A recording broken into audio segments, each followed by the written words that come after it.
Hai friend, kembali lagi ke YouTube channel Ideku Planner.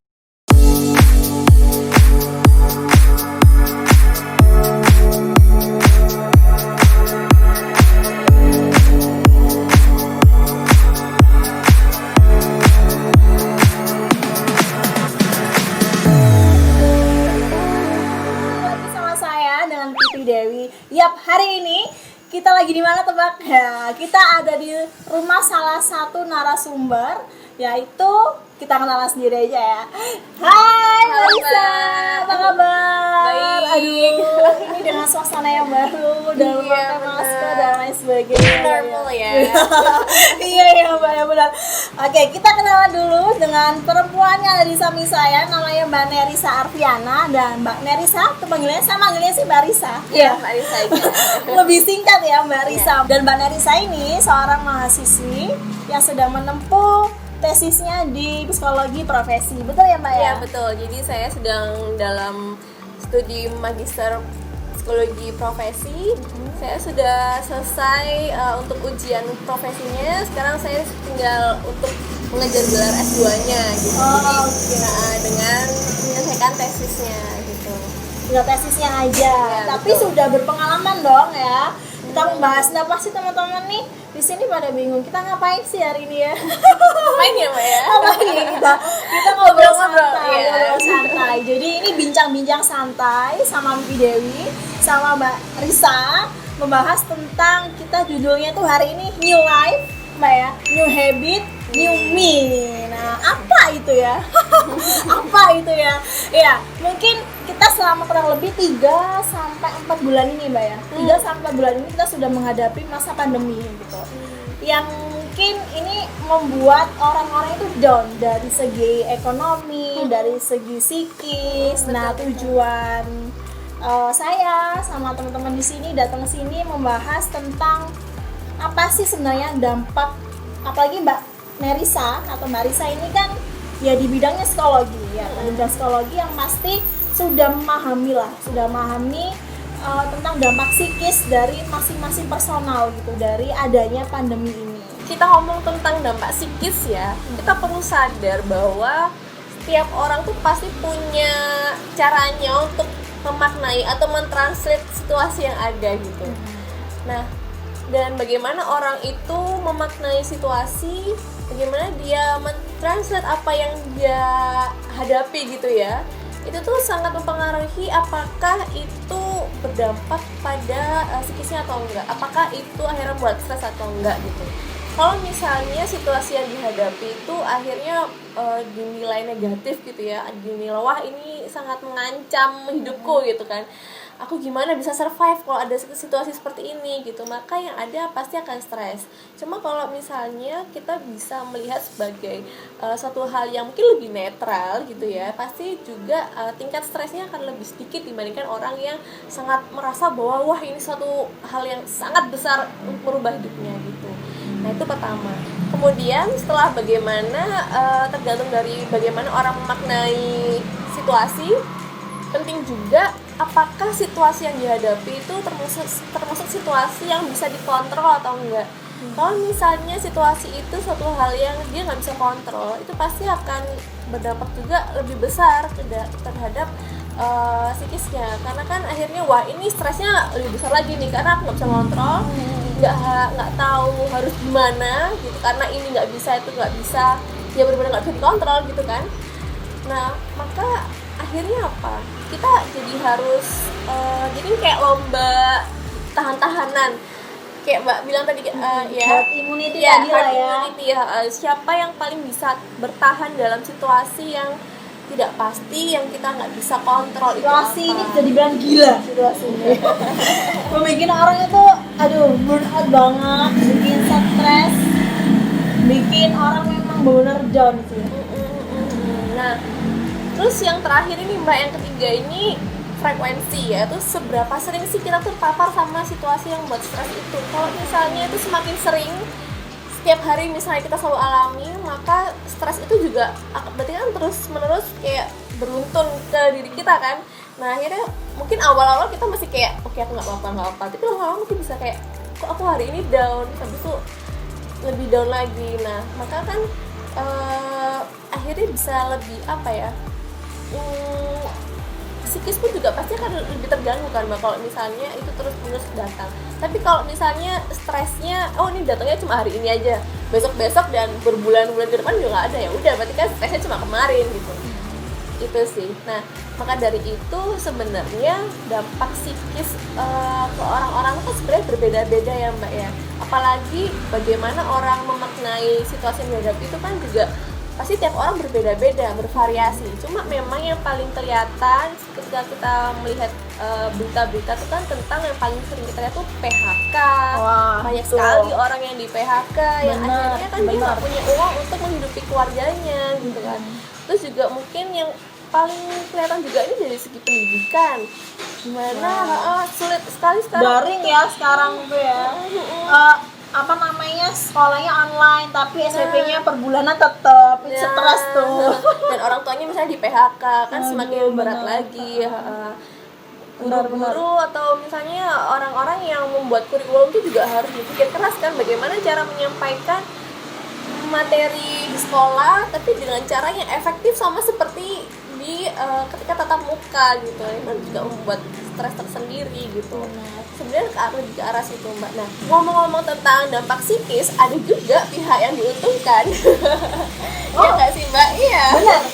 Wow, ada memang banyak. Ini sebenarnya adanya corona ini ada beberapa juga yang diuntungkan. Betul. Terutama dalam hal kesehatan ya, bidang kesehatan salah satunya sih itu yang paling diuntungkan sebenarnya. Yang penyedia produk kesehatan ya.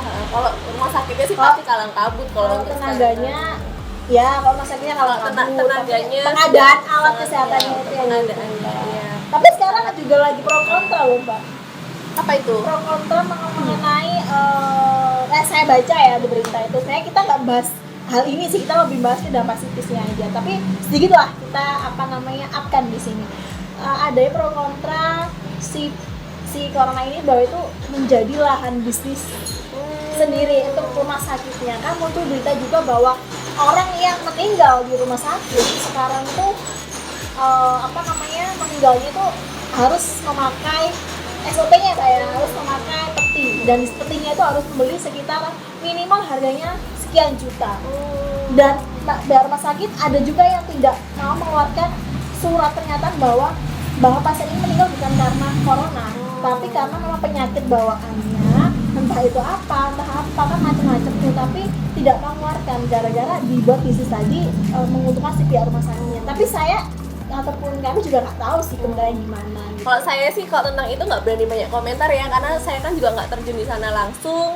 Saya juga nggak tahu gimana, kadang kan soalnya berita sekarang itu kan kayak simpang siur belum tentu itu benar juga. Itu benar juga Tentu juga, dan kita harus berhati-hati juga dalam menyampaikan. Dan ini juga sebenarnya cuma sedikit aja sih ya, kita sentilan sedikit lah gitu. Nah, seperti contohnya yang diuntungkan lagi adalah misalnya orang yang pembuat aplikasi online untuk meeting-meeting, benar. provider internet gitu ya. Belanja sekarang online. Iya, marketplace itu. Ini pada ngumpulin di pohon koin gitu ya. Supaya bisa belanja online ya, daripada kita keluar-keluar kan. Benar. Jadi belanjanya sekarang bukan ke mall tapi di HP ya, ada mallnya juga di dalam HP-nya. Ada plus minusnya sebenarnya kan dari munculnya ini. Kalau kita bisa menanggapinya dengan positif, ya perannya juga semua berjalan dengan baik juga kan ya. Betul, makanya dari itu saya tadi bilang bahwa bagaimana kita memaknai suatu situasi itu sangat mempengaruhi. Kalau misalnya dilihat selalu sisi yang nggak enaknya, pasti ya yang terdampak adalah stresnya. Maksudnya akan meningkatkan stresnya gitu, berdampak pada psikisnya gitu. Oke. Baik, itu dampak. Jadi intinya itu tergantung dari penerimaan kita. Ya. Bagaimana kita memaknai Mbak? Belum menerima. Memaknai dari maknai bukan menerima, belum tentu. Kalau misalkan tidak menerima nih, ya akibatnya stres tadi Mbak ya. Tapi utamanya dari memaknainya itu dulu gitu. Kita bisa menerima apa enggak itu sebenarnya adalah hasil kalau misalnya kita sudah bisa berdamai dengan situasi. Jadi penerimaan tuh bukan tujuan, tapi itu tanda kalau kita sudah berdamai gitu. Kita sudah bisa mulai ke new habit gitu. Sama tuh kayak perasaan ya, dengerin tuh, sama kayak perasaan, harus memaknainya terlebih dahulu baru bisa menerima gitu ya, menerima kalau diputuskan gitu.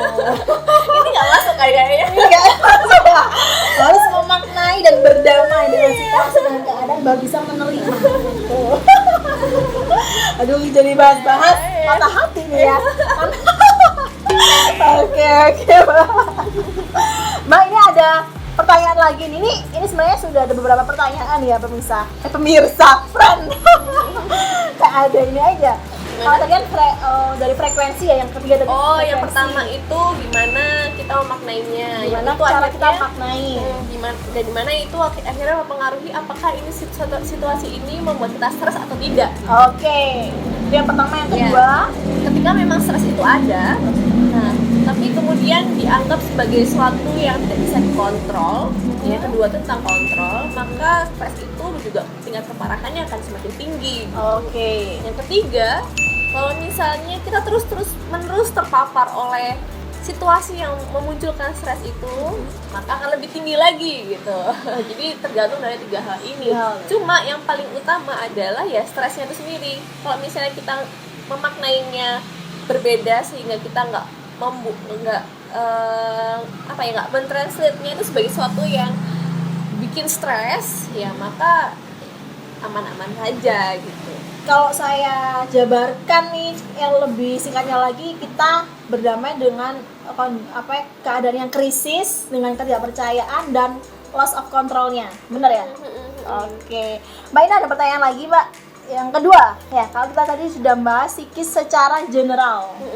Kalau secara umum kan setiap manusia itu punya psikis masing-masing ya. Tadi di tiga poin tadi. Yang kedua, kita berbicara konteks psikis secara spesifik, yaitu pengantin. Berhubung kami ini ya kan seorang perencana pernikahan yang membantu banyak klien dan yang harus tertunda di tahun ini. Ya sedih sih ya. Banyak banget Mbak. Tapi juga ada loh Mbak yang seneng karena akhirnya aku nggak perlu undang banyak orang. Oh iya, benar. Ini juga sebenarnya ini bakalan muncul sebenarnya muncul konsep pernikahan baru yang intimate. Yang intimate. Aduh, kayak mindsetnya orang tuh sekarang, kalau dulu harus bergelarnya resepsi yang wow gitu kan. Mengundang sebanyak-banyaknya orang. Bisa balik kan modalnya ya. Kalau sekarang enggak, ya sudahlah. Adam syukur nak, beli rumah aja, bisa tahu Mbak. Daripada dibuat hura-hura gitu, lebih ke intimate wedding sekarang. Tapi memang juga ada teman yang sangat stres gitu Mbak, apalagi kan misalnya dia untung-untung kalau misalnya konfliknya cuma sama orang tua misalnya ya, tapi kalau misalnya konfliknya sama pasangan sendiri juga, nah itu kan akhirnya jadi ini aku sebenarnya jadi nikah nggak sih, kok aku sama pasangan tuh bertengkar terus gitu. Udah LDR ya kan, ya, karena COVID-19 ini komunikasinya juga mungkin kurang di rumah. Karena kan diganti WFH ya.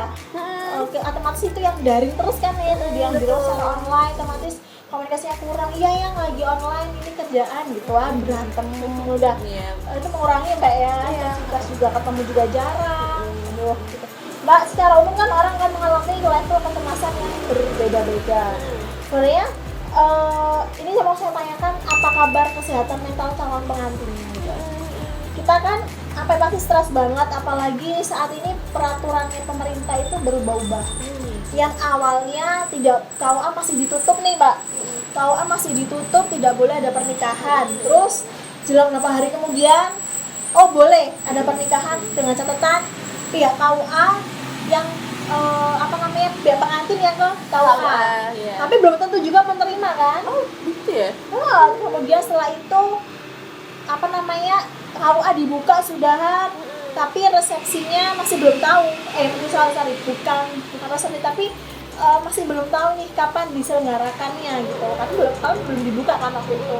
Tapi misalnya sudah dibuka ini boleh, tapi dengan tata cara 30 dulu orang itu maksimal 10 orang. maksimal Maksimal 10 orang. Nah, setelah itu sekarang nambah lagi Mbak, jadi 20. Dan sekarang nambah lagi maksimal 30. Iya, seingat saya terakhir kali paling boleh itu Boleh maksimal 30. maksimal 30. Nah, menurut pandangan atau penilaian dari Mbak Risa selaku memang psikologi ya, psikolog itu kesehatan mental bagi pengantin ini gimana sih Mbak?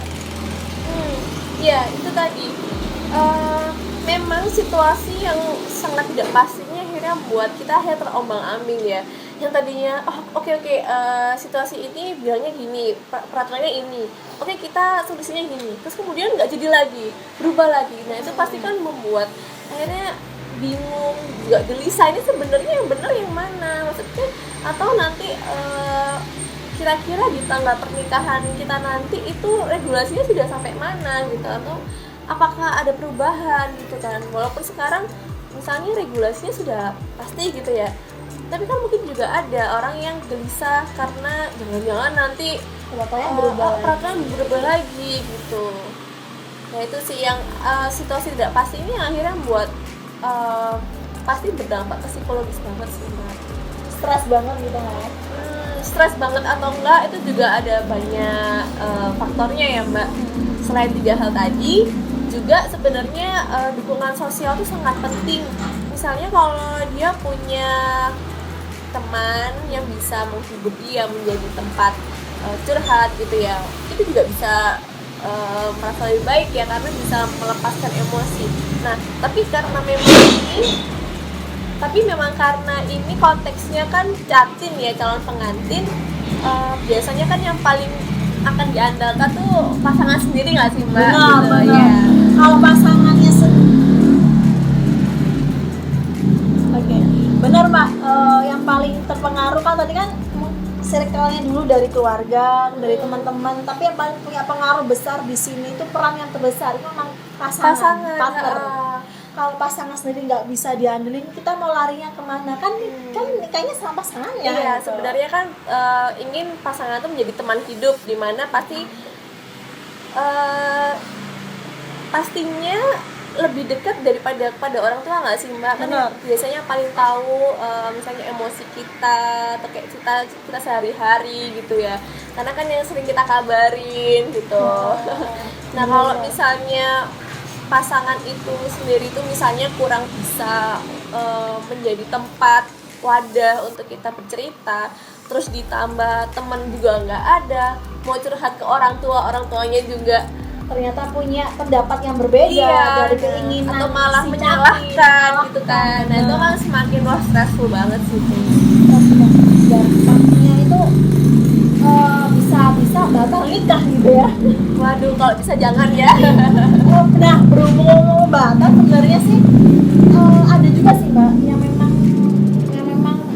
ternyata COVID ini juga membawa dampak ini yang bisa membatalkan pernikahan juga ada. Ada juga ya Mbak? Ada juga. Kenapa itu ya Mbak ya? Ya karena tadi intensitas komunikasinya mungkin kurang, karena mungkin salah satu pihaknya konsepnya ke pekerjaan, karena pengaruh juga ke ekonomi, kan bisa juga. Hanya dibatalin dulu aja gitu. Dibatalin itu dalam arti ditunda atau nggak jadi sama pasangan? Ada yang ditunda, ada yang nggak jadi. Karena kan tadi loh proses memaknai dan penerimaannya itu berbeda. Iya betul. Itu juga ngaruh kan menjadi salah satu faktor. Ya sudah batalin aja, emosionalnya masing-masing nih panas karena dua kepala ini kan ya kena sumber omongan dari luar, dari pihak eksternal. Akhirnya pada saat mereka mengkomunikasikan tidak ada titik temu atau benang merahnya, pecah lah. Komunikasi itu sangat penting. Benar, komunikasi itu sangat penting. Kalau komunikasi itu mudah, siapa yang bilang? Kalau komunikasi mudah, mungkin tidak ada perpisahan. Emang apa ya? Oke Mbak, itu dampak dari pengantinnya sendiri Mbak ya. Mbak, kita tadi udah bahas tentang kesehatan mental sama pengantin. Kalau sekarang kita ke orang tuanya. Nah, ini juga suatu perlu dibahas nih. Kalau tadi pengantin, kita ke orang tua. Dampak-dampak psikologis calon pengantin dan kedua orang tua ini apa sih Mbak? Karena gini, terkadang kan pengantinnya itu sudah berusaha menenangkan dirinya sendiri, sudah berusaha berpositif thinking bahwa saya yakin bisa jalan nih gitu, atau bisa juga pengantin yang bijak ya, bahwa memahami kondisi ini bahwa tidak bisa sesuai konsep acara seperti awal. Biasanya kita harus beradaptasi dengan konsep keadaan sekarang ya, dengan konsep baru, adanya protokol kesehatan yang lumayan sebenarnya tuh ribet juga sih, cuma harus diterapkan gitu, untuk kebaikan bersama. Nah Mbak, ini gimana Mbak ya cara meyakinkan dan memberikan suatu pemahaman, pengertian lah ke orang tua bahwa kondisinya seperti ini loh Bapak, Ibu, kita tidak bisa menjalankan acara seperti biasanya. Nah, cara-cara atau resepnya pengantin memberikan suatu pengertian ke orang tuanya ya, karena kan tidak semua orang tua itu paham teknologi kan Mbak. Ada yang nggak punya Instagram atau nggak punya platform berita-berita yang memang bisa up to date gitu. Kalau TV juga ya kan ada nonton, ada enggak gitu loh. Nah, gimana nih Mbak Risa? Ya. Menarik Mbak. Sebenarnya ketika kita mau bahas tentang gimana cara ngomong sama orang tua ini, saya jadi keinget juga tentang gimana kita komunikasi sama pasangan. Boleh bahas dikit bentar ya? Oh boleh bahas banyak juga boleh Mbak. Nyinggung dikit soalnya, karena saya ingat ada buku itu judulnya Couple Skills, dimana di dalamnya tuh ada tentang mungkin keterampilan apa sih yang dibutuhkan untuk pasangan, dan yang paling basic itu adalah pertama listening, yaitu kita harus mau saling mendengarkan dulu. Kalau misalnya kita nggak mau saling mendengarkan, kita nggak mau hadir nih misalnya bertatap muka untuk saling mendengarkan, tapi maunya adalah untuk saling mengeluarkan unek-unek gitu ya, maka yang ada hanyalah saling berantem, saling argumen, karena kan nggak ada yang saling mau mendengarkan. Mau gitu. menang sendiri lah. Intinya pokoknya aku datang untuk memenangkan argumenku gitu kan. Kemudian yang kedua adalah gimana kita punya keterampilan mengekspresikan emosi kita, memberitahu pasangan kita ini sebenarnya merasa apa sih gitu, dan memberitahu juga sebenarnya yang kita inginkan itu apa. Jadi membuat pasangan tahu emosi kita, tahu apa yang kita mau, itu juga nggak kalah pentingnya gitu ya. Itu basic, maksud basic kedua gitu.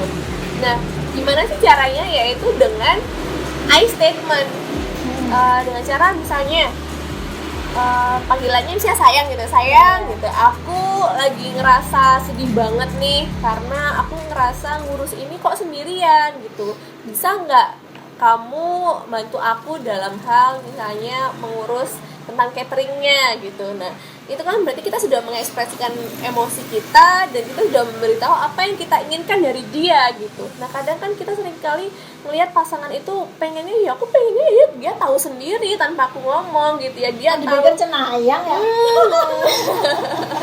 Dia cewek yang ribet nih kan.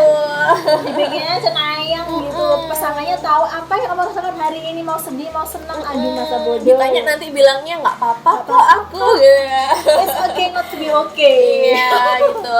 Jadi itu nggak baik. Jadi penting sekali untuk bisa memberitahu pasangan kita apa emosi kita dan apa yang kita mau gitu. Dan yang ketiga, nah mungkin ini memang nggak terlalu relate ke tentang pandemi ini, cuma ini penting juga, ini basic karena di saat situasi yang penuh dengan stres ya. Nah, penting juga pasangan tuh untuk bisa terus memaintain hubungannya dengan saling menyenangkan satu sama lain. Misalnya besok kamu lagi pengen apa nih? Ayo besok kita misalnya jalan kemana sesuai yang kamu mau, supaya kayak akhirnya jadi happy. Ini gitu kalau kan. di luar pandemi, tapi kalau pandemi kita nggak boleh keluar. Tiba-tiba nanti ada ojek online kirim makanan datangnya udah senang gitu kayak. Oh iya tuh bisa tuh. Tiba-tiba ada bingkisan, aduh sekotak emas. Kali aja.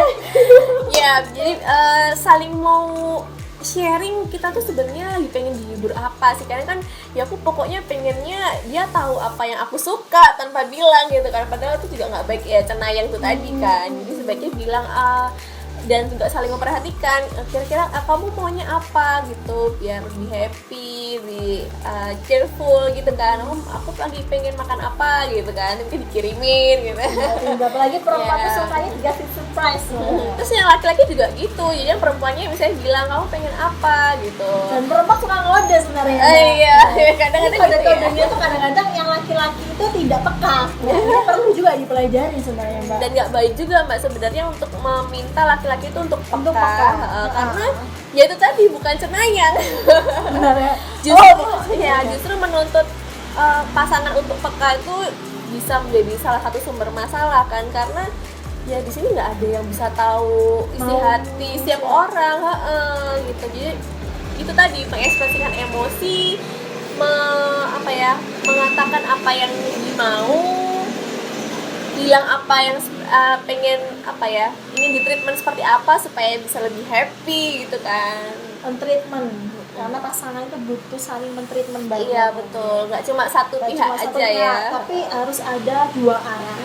Dan yang paling penting jangan lupa yang pertama Mbak, listening. Harus mau dulu saling mendengarkan, karena kalau kita nggak mau saling mendengarkan, ya mau pasangannya ekspresi emosinya, mengekspresikan kebutuhannya, nggak akan didengar sama pasangannya. Orang dari awal dia nggak mau dengerin gitu kan. Tapi terkadang ada juga sih Mbak saling mendengarkan, tapi kalau cuma satu pihak aja gitu yang selama dalam hubungan mereka tuh, aku tuh selama ini dengerin kamu, tapi kamu nggak pernah dengerin aku. Udah gitu yang sebenarnya gimana tuh Mbak? Nah tergantung, apakah memang yang pihak itu nggak mau mendengarkan, maunya nurutin terus, atau sebenarnya yang protes itu nggak pernah bilang apa yang dia mau gitu. Jadi dia hanya menerima, tapi dia mungkin sungkan bilangnya, kasihan dia, atau misalnya masa aku minta gengsi atau apa. Nah itu kan juga sebenarnya nggak tepat. Jadi sebenarnya gitu. itu kayak masalah yang nggak pernah diselesaikan ya. Bisa itu kan jadi. apa namanya, kayak udah dipendam akhirnya pada saat salah satu pihaknya muntah, Iya, akhirnya keluar semuanya. Itu kayak masalah yang simple, sepele, tapi itu penting gitu. Oke. Nah, pihak yang dia dituduh, dia bisa berhak untuk, loh kok kamu tiba-tiba protes, kamu selama ini nggak pernah bilang gitu. Kalau misalnya bilang, pasti aku tahu apa yang bisa aku kasih ke kamu kan gitu. Nah ini sama halnya seperti ke orang tua. Kalau misalnya melihat orang tua itu kira-kira orang tua yang masih mau menerima diajak ngobrol gitu ya, kita akhirnya bisa lanjut kan, bisa bilang, oh ma aku tuh kok sedih ya, kok konsepnya gini, padahal aku maunya apa gitu kan. Itu balik lagi kan, mengekspresikan emosi, menceritakan apa yang kita butuhkan gitu kan. Tapi kalau misalnya orang tuanya sendiri dilihat-lihat kok, dan ketika diajak ngomong kok mendal terus ya, nah itu juga akan susah untuk kita bisa akhirnya komunikasi ke akhirnya menemukan titik tengahnya gitu. Jadi diajak dulu, ma ayo kita, atau pas ayo kita saling duduk bareng yuk, kita dengarkan perasaan dan kebutuhan kita tuh sebenarnya apa yang kita mau gitu. Nah, berbicara mengenai orang tua ataupun diri kita, sebenarnya kan dari karakter Mbak ya, karakter gitu. Ada orang tua yang karakternya memang strict banget gitu. Ada karakter orang tua yang fleksibel, ada karakter orang tua yang sama anaknya tuh kayak sahabat. Ada orang tua yang sama anaknya hubungannya kayak jauh, tentang ngomong tuh seperlunya gitu. Cuma ya ada kalanya ngomong penting-penting lah, ada yang ya udahlah gitu. Kan kita nggak tahu ya Mbak ya, kalau kita ngomongin masalah hubungan, cara mengkomunikasikan tadi kan, kalau Mbak bilang sama orang tua kita ajak ngobrol bareng yuk. Nah itu kalau orang tuanya mau nih. Tapi kalau orang tuanya, aduh nggak usah, kamu cuma beres aja gini. Nah itu cara kita meyakinkannya sendiri itu gimana? Ada nggak sih sebenarnya satu orang yang paling didengarkan oleh orang tua itu? Mungkin bisa lewat situ Mbak. Berarti harus melalui pihak ketiga. Bisa ya. jadi ya. Pihak ketiga yang memang biasanya orang yang dipercaya banget buat membantu kalian menyampaikan aspirasi, segala keluh kesah untuk kalian ke orang tua kalian kalau kalian merasa butuh bantuan itu. Benar ya? Yang pasti omongannya tuh lebih banyak didengar gitu. Itu sih. Tapi kalau emang nggak ada, wah itu tantangan banget sih Mbak. Itu bisa jadi salah satu hal yang tadi yang tidak bisa dikontrol kan, akhirnya stres itu semakin tinggi. Nah kalau udah kayak gitu, wah itu lebih rumit lagi kalau udah seperti itu. Kalau nggak mau biasanya ya sudah, akhirnya pengantin itu pasrah sama orang tuanya, yang penting acara tetap jalan. Itu juga nggak baik, itu belakangnya sebenarnya Mbak ya. efek samping di setelah acaranya ini loh, acaranya itu yang kadang itu juga nggak enak kan. Sama tuh kan ada yang kayak gitu juga mbak kasusnya, karena pernah nih datang ke saya bilang, mbak orang tua saya itu strict banget, strict pokoknya harus ada resepsi, harus ada acara gede lah di tengah-tengah acara ribet. Saya tanya dong, berapa? Sekitar 200 orang, mati lah. Nah, sekarang kan belum boleh ya, kita kan maksimal di 30, tapi orang tua mintanya 200 mbak.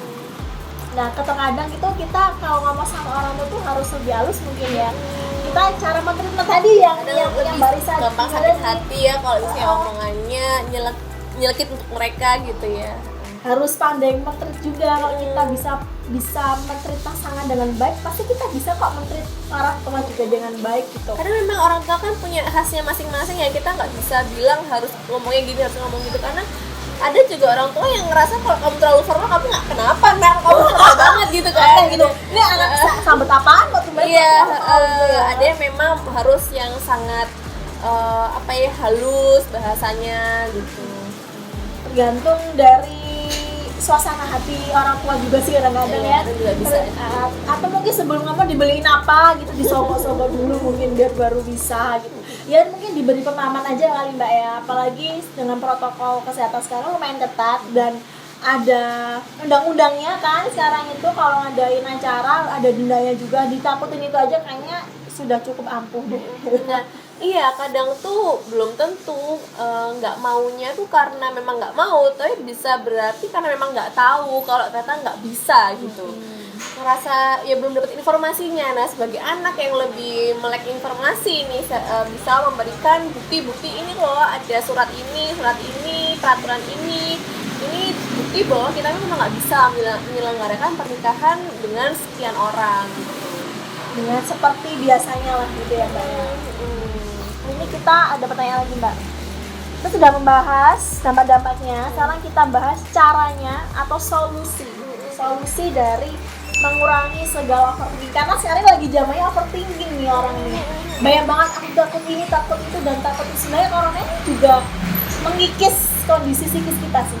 Biasa ya, mental kita dikikis gitu, kalau kita terkikis, down kita cepet, imun kita kena nih, yang belum kena kita akan down. Bisa juga kan kayak gitu ya. Karena saya sempat bertemu juga dengan beberapa perawat juga yang menyampaikan bahwa udah corona itu nggak bakal nyerang kalau kondisi imun kamu bagus. Kondisi imun kamu bagus dengan cara apa? Selalu berbahagia, tuh bahagia kuncinya di situ. Kalau sedih-sedih patah hati ditumbuhin lagi supaya nggak patah. Mbak, kita bahas tentang pemulihan mbak. Pemulihan ya? Ya pemulihan juga sih mbak ya, tentang mengurangi segala overthinking, kemudian untuk diri sendiri, capek ataupun calon besan, calon yang punya acara lah gitu, overthinkingnya ini gimana, karena mungkin ada teknik-teknik khusus gitu mbak supaya nggak overthinking. Kenapa kok aku tadi bilang tentang pemaknaan ya dan yang lain-lain itu, karena sebenarnya pemaknaan sendiri ini tuh sebenarnya merupakan kunci mbak, kunci dari bagaimana kita bisa pulih dari keadaan yang sebelumnya gitu. Nah kalau misalnya yang kita translate ke diri kita tuh adalah suatu hal yang diartikan sebagai suatu hal yang negatif, atau misalnya seberapa negatif dulu nih gitu, itu juga sangat mempengaruhi gitu. Nah sekarang ini misalnya aja kita bicarakan balik lagi ke tentang pernikahan ini ya di masa pandemi ini.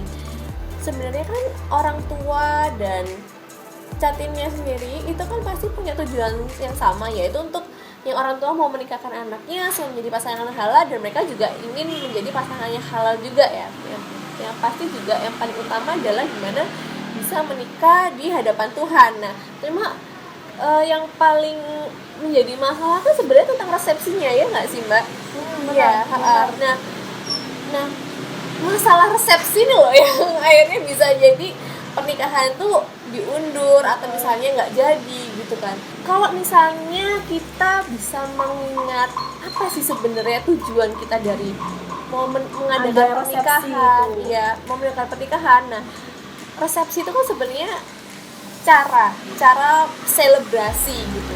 Kalau misalnya kita memiliki pandangan bahwa persepsi yang sempurna itu adalah yang dihadiri banyak orang, yang ramai, yang pokoknya wah, yang tata dekornya apa di gedung dan segala macam. Nah, itu akan menimbulkan pastinya stres tersendiri, karena di situasi pandemi seperti ini itu kan masih belum mungkin gitu. Maka orang atau catin atau orang tua yang masih merasa bahwa pernikahan yang seperti itu merupakan pernikahan yang sempurna gitu ya, pasti akan lebih kesulitan karena kan pikirannya tidak fleksibel di masa-masa pandemi ini. Padahal di situasi yang penuh dengan perubahan ini kita ditantang untuk bisa seadaptif mungkin gitu. Gimana kita bisa kamu dikasih ini, oke lompat sini, dikasih ini lompat ke sana, dikasih ini lompat sini. Tapi kalau misalnya kita terus maunya ya ini, stuck di sini gitu, ya sebenarnya nggak masalah aja kalau misalnya memang itu keputusannya. Cuma ya harap diterima ketidakpastiannya gitu, harap diterima dampak ke psikologisnya, bahwa kalau misalnya kita terus menerus mau melaksanakan sesuatu yang ujung-ujungnya kita juga akhirnya tuh nggak pasti, ya pasti akan stres gitu ya memang begitu adanya gitu. Maka kalau misalnya mau stres itu berkurang, maka ubahlah cara pandang terhadap pernikahan itu sendiri. Jadi Dari bagaimana esensi dari pernikahan itu sendiri. kan pengennya membuat resepsi yang intinya bikin happy gitu ya. Nah, gimana sih cara bikin resepsi yang tetap happy walaupun dengan orang yang minimal gitu ya, nggak sebanyak yang diinginkan. Nah, menariknya kemarin ini aku sempat dapat bukan undangan sih, jadi ada teman tuh yang menikah dan karena situasi pandemi ini dia harus melaksanakan pernikahan pertama dengan jumlah yang nggak banyak, kedua dengan akhirnya supaya teman-temannya itu bisa menyaksikan dia ini pasang IG live, terus juga ada live dari Facebook dan banyak digital. Iya, digital gitu. Nah, saya sebagai temen tuh cukup happy melihatnya, karena kan wah akhirnya aku bisa menyaksikan temanku menikah nih, bukan yang cuma di rumah terus cuma kayak berada dia lagi apa gitu ya. Dan itu di situ kan ada komen, ada apa gitu. Akhirnya vibe-nya tuh ya walaupun memang tidak sebesar kalau misalnya kita ketemu langsung ya, tapi paling tidak itu sudah cara yang terbaik gitu ya untuk teman saya gitu. Nah, itu sebenarnya yang mau saya sampaikan, dimana kita tuh harus sebaiknya kita bisa se-fleksibel mungkin menemukan celah-celah di antara situasi yang penuh dengan hambatan. Kalau misalnya yang kita pikirkan adalah situasi ini stuck gitu ya, ada tembok di depan, kemudian kita cuma bergelut sama temboknya. Kamu nih kok di sini? Kamu tuh jangan di sini, kamu pergi. Padahal itu adalah tembok yang dia udah nggak bisa pergi gitu. Ya pasti akan selalu di situ ya. Maka akhirnya celah itu nggak ketemu. Tapi kalau kita mau melihat ke sekitar, ini ada tembok gitu ya. Kira-kira gimana ya cara sampai ke tujuannya sini? Terus aku ini lagi bawa mobil nih, tapi kok ada tembok gitu. Terus ternyata di tembok itu ternyata waktu ditelusuri dia punya pintu kecil, tapi dia nggak cukup buat mobil misalnya, dia cukup untuk kita jalan kaki. Ya sudah, kamu mau sampai tujuan atau enggak? Kalau mau sampai tujuan ya jalan kakilah, tempuhlah tujuan itu dengan cara yang lebih sederhana atau dengan cara lain. Ya cara yang sebelumnya ini ya tinggalkanlah gitu. Nah, sekarang pilihannya adalah kita mau sampai ke tujuan atau mau stop di sini saja. Iya, atau mau lebih membesarkan lebih mempermasalahkan cara mencapai tujuannya gitu sih. Misalnya harus dengan cara yang ini, harus naik mobil. Nah, itu kan repot kalau kayak gitu. Nggak bisa ya.